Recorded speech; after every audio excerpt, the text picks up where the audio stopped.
ऐसी कौन सी कंपोस्ट है जो मैं अपने मोगरा में देती हूँ जिससे ये इतना हेल्दी, बुशी और फूलों से भरा रहता है।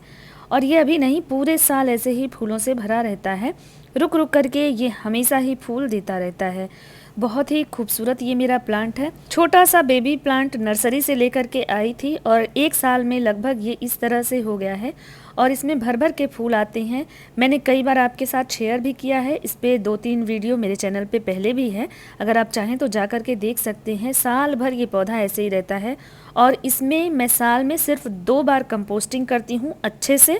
इसके अलावा कुछ लिक्विड कंपोस्ट होती है जो महीने में 1 बार डाल देती हूँ और ये इस तरह से फूलों से भरा रहता है, साथ ही ये हेल्दी रहता है। सो हेलो दोस्तों, अगर वीडियो इन्फॉर्मेटिव लगे तो लाइक करिएगा, चैनल को सब्सक्राइब करिएगा और दोस्तों में शेयर ज़रूर करिएगा। और इस वीडियो को अगर आप फेसबुक प्रोफाइल पे देख रहे हैं मेरे, तो इसको फॉलो ज़रूर करिएगा। तो चलिए, आज के वीडियो में आपको सब कुछ बताऊंगी मैं अपने मोगरा के साथ जो करती हूँ जिससे ये फूलों से भरा रहता है। तो देखिए, सबसे पहले तो इनकी पिंचिंग मैं करती रहती हूँ। जब भी जिस भी ब्रांच पे फ्लावर्स आ जाते हैं तो उसके बाद उस ब्रांच को मैं ऊपर से पिंच कर देती हूँ, जिससे कि 2 डालियाँ निकलती हैं और दोनों ही डालियों में 3-3, 4-4 ऐसे कलियां लगती हैं। तो पहला तो ये रीज़न है, ये करते रहना है। इसके अलावा ये पूरे धूप का पौधा है, परमानेंट प्लांट है, साल भर चलता है। बस हमें साल में 2 बार अच्छी कंपोस्ट इसकी मिट्टी में देना होता है। इसके अलावा महीने में 1 बार आप कोई लिक्विड कंपोस्ट दे देते हैं तो ये पौधा चलता रहता है। तो इस तरह से तो मैं तैयार रखती हूँ, हमेशा ही इस पे वर्क करती रहती हूँ, जिससे कि ये पौधा हरा भरा रहता है और इसमें फूल तो हमेशा लगे रहते हैं। इसके वाइट कलर के फूल आते हैं और बहुत ही खुशबूदार होते हैं। इसमें वैरायटी भी आती है, 2 वैरायटी मेरे पास है। इस पौधे से मैंने ढेर सारी कटिंग भी बनाई है और कुछ कटिंग मैंने गिफ्ट भी की है। अगर आपके यहाँ ये फ्लावरिंग नहीं कर रहा है तो चलिए मैं बताती हूँ। इस टाइम में मेरे भी पौधे में फ्लावरिंग नहीं हो रही है और लगभग 2 साल के बाद मेरा पौधा इस तरह का हो गया है। इसका पॉट भी ख़राब हो चुका है और इसमें फ्लावरिंग भी नहीं हो रही है, पौधा भी बहुत ज़्यादा डल हो गया है।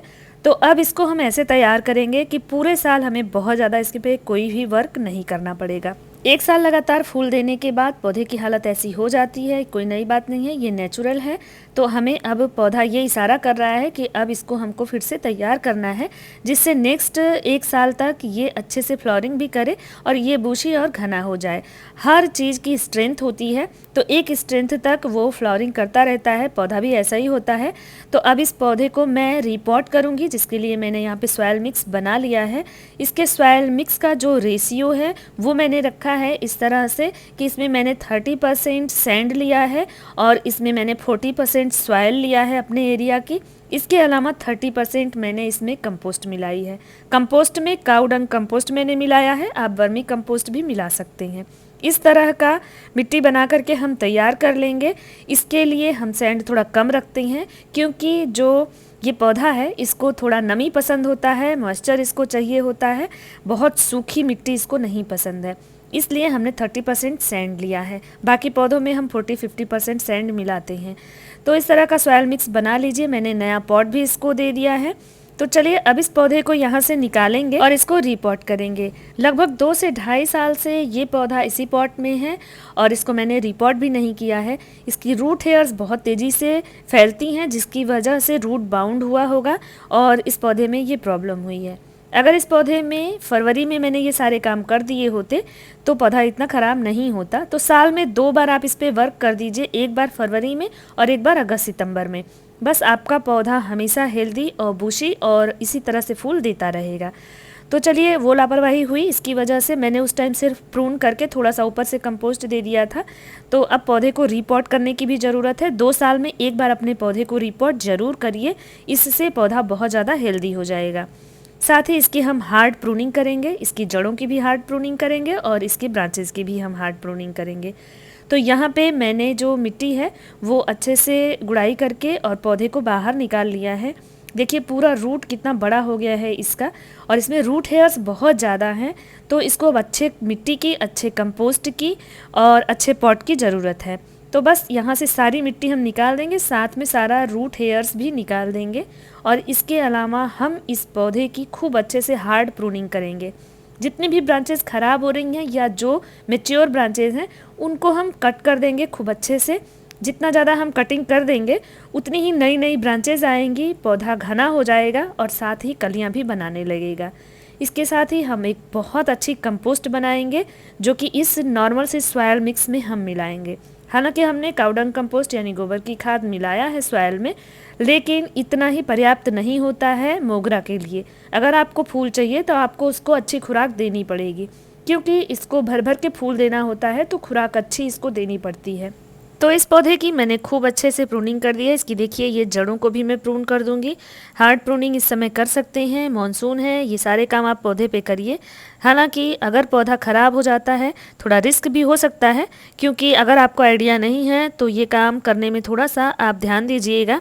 मैं इसीलिए किसी भी पौधे को जब भी रिपोर्ट करती हूँ पहले उसकी कटिंग लगा चुकी होती हूँ बहुत सारी, जिससे कि अगर पौधा मेरा ख़राब भी होता है, शौक में जाता है या मर भी जाता है तो मेरे पास इसके पहले से पौधे रहेंगे। तो ये काम ज़रूर करिए। किसी भी पौधे को, मेच्योर पौधे को जब आप रिपोर्ट करते हैं तो उसकी कटिंग लगा लीजिए पहले से। सावधानी हमें रखनी चाहिए क्योंकि कुछ भी हो सकता है, नेचुरल है सब कुछ, तो हम गारंटी किसी चीज़ की नहीं दे सकते कि हाँ पौधा आपका चल ही जाएगा। कभी कभी क्या होता है कि पौधा ख़राब होता है, हालांकि ये बहुत रेयरली होता है, हम लोगों के यहाँ 1% ऐसा होता है। तो चलिए अब जो सॉयल मैंने बनाया था उसको ऊपर से मैंने हटा लिया है थोड़ा टॉप सॉयल, और हम इस पर एक कंपोस्ट की बेड लगाएंगे। तो ऊपर से 2 इंच की टॉप सॉयल हटा करके और उसके बाद 250 से 300 ग्राम मैंने फिर से इस पे गोबर की खाद जो अच्छे से डिकम्पोज है उसको फैलाया है। और अब इसमें हम 1 मुट्ठी के लगभग सरसों खली यानी कि मस्टर्ड केक भी डालेंगे। यहाँ पे 2 से 2.5 चम्मच मैंने लिया है नीम खली, और ये भी बहुत ज़रूरी होता है पौधे की ग्रोथ के लिए। साथ ही इस बार हम इसमें NPK इस्तेमाल कर रहे हैं, ये पहली बार मैं इस्तेमाल कर रही हूँ, इसका रिज़ल्ट अच्छा आता है। तो मैंने लगभग 1 चम्मच NPK जो कि ग्रेन्यूल फॉर्म में है वो डाला है। यहाँ 1 से 2 चम्मच मैं बोन मील डाल रही हूँ, ये मैं पहली बार इस्तेमाल कर रही हूँ और शायद आखिरी बार भी इस्तेमाल करूँ। ये पैकेट मुझे मिल गया था, कुछ मैंने कंपोस्ट ऑनलाइन मंगाया था जिसमें ये भी था। बोन मील वैसे मैं मंगवाती नहीं हूँ, इसकी जगह पे मैं हमेशा ही चॉक इस्तेमाल करती हूँ। तो आप 3 से 4 चॉक को क्रश करके इसमें डाल सकते हैं पाउडर फॉर्म करके, या फिर आप चूने का भी इस्तेमाल कर सकते हैं। ये चीज़ें ज़रूर इस्तेमाल करिए, कैल्शियम बहुत ज़रूरी होता है इस पौधे के लिए। तो इसलिए यहाँ पे इस बार मैं बोन मील इस्तेमाल कर रही हूँ, और आप जो है इसकी जगह पे चूना या चॉक इस्तेमाल कर सकते हैं। तो इस तरह से इन सारी चीज़ों को डाल करके ऊपर ऊपर मैंने मिला लिया है। अब इसी कंपोस्ट के बीच में हम पौधों की जड़ों को रखेंगे, जिससे कि धीरे धीरे जब हम पानी देंगे तो ये पौधों को मिलना शुरू होगा और हमारा जो पौधा है वो तेज़ी से ग्रोथ करेगा। NPK और बोन मील पूरी तरह से ऑप्शनल है, आप उसको नहीं भी डालेंगे तो भी पौधा अच्छे से चलेगा, क्योंकि सरसों की जो खली होती है वो बहुत अच्छा वर्क करती है। तो इसलिए आप कंफ्यूज मत होइएगा, अगर आपके पास है तो आप इस्तेमाल कर सकते हैं, क्योंकि अगर हमें फास्ट ग्रोथ कराना है तो हम ये सारी चीज़ें यूज कर सकते हैं। वैसे मैं हमेशा ही ऑर्गेनिक कंपोस्ट इस्तेमाल करती हूँ और आपको भी करने के लिए कहती हूँ। तो इस तरह से सारा कंपोस्ट मिलाने के बाद पौधे को हमने एकदम बीच में रखा है, सेंटर में पौधे को रख करके, और ऊपर से फिर से हम इसको सॉइल से कवर कर देंगे और खूब अच्छे से प्रेस कर देंगे।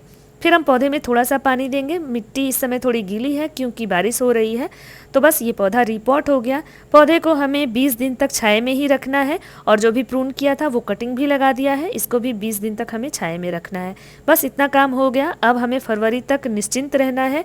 महीने में एक बार आप मस्टर्ड केक का लिक्विड फर्टिलाइज़र बनाइए और 1 गिलास इसमें डाल दीजिए, लगभग 250 ml। तो पौधा हमेशा फूल देता रहेगा। आपको और कुछ नहीं करना है, पौधे को उसके बाद धूप में रखना है जब 20 दिन के बाद पौधा ग्रोथ करने लगे। होप ये छोटी सी इन्फॉर्मेशन आपको अच्छी लगी होगी। अच्छी लगी है तो वीडियो को लाइक ज़रूर करिएगा, चैनल को सब्सक्राइब करिएगा, दोस्तों में शेयर करिएगा, फेसबुक पे देख रहे हैं तो फॉलो ज़रूर करिएगा। फिर मिलते हैं नए इन्फॉर्मेशन के साथ। Thank you.